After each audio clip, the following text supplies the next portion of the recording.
Have you ever had a dream where, in it, you were stuck someplace and couldn't get out? There's that helpless sensation of running or striking at something, but you have no strength. That is often the first clue that you are in a dream.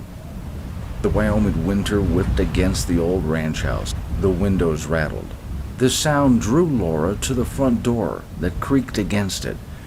But every time she put her hand on the knob, she either could not open the door or could not remember why she was at the door in the first place, or where it was that she wanted to go once she was outside. "This must be a dream," she whispered. "This only happens in dreams."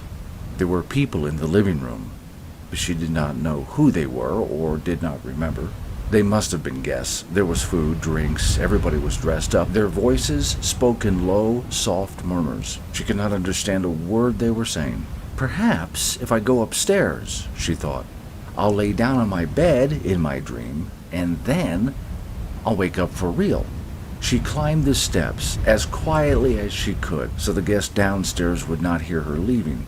She had practiced this creeping up and down the stairs since she was a little girl. This was the first time she had ever successfully crept all the way up without the tattletale creaking of the wood that usually gave her away. "I'll have to try to remember how I stepped," she thought with a smile. What was that in her bed? She remained there looking at it for a long time.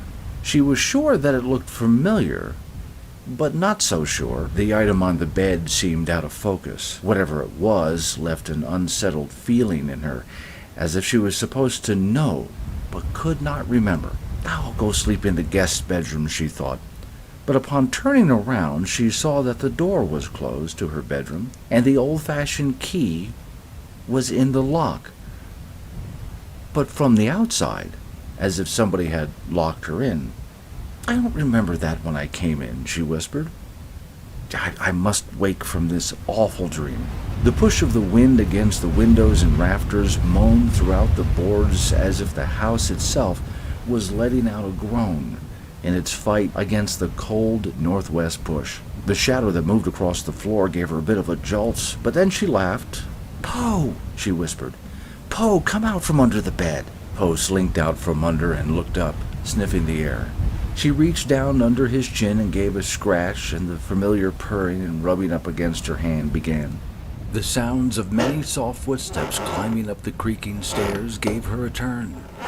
The quiet mumbling of their voices drew closer to the door. The old key turned in the lock, and the handle turned in unison. "I don't like this," she whispered. "I must wake from this dream." They entered quietly, heads bowed.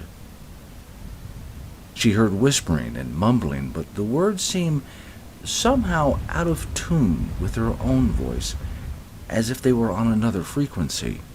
They gathered around her bed. Poe arched his back and rubbed up against her leg. "A dream, a nightmare. I must wake." They reached down and lifted the quilt up around the figure in the bed, much the way a mother swallows her baby. The face was the last thing they covered, and at that moment she knew it to be her own. They lifted the body to carry it out of the room. "I want to wake from this dream." She reached down and picked up her cat in a desperate attempt to find comfort in something that she could hold, but her arms passed right through. Poe died 2 years later. 20 years later, he still cuddles with her during the day.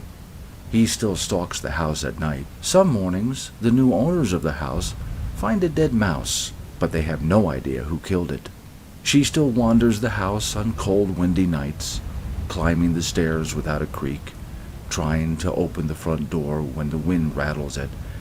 But she can never remember why she is at the door once she grabs the knob. She still tries to wake from her dream.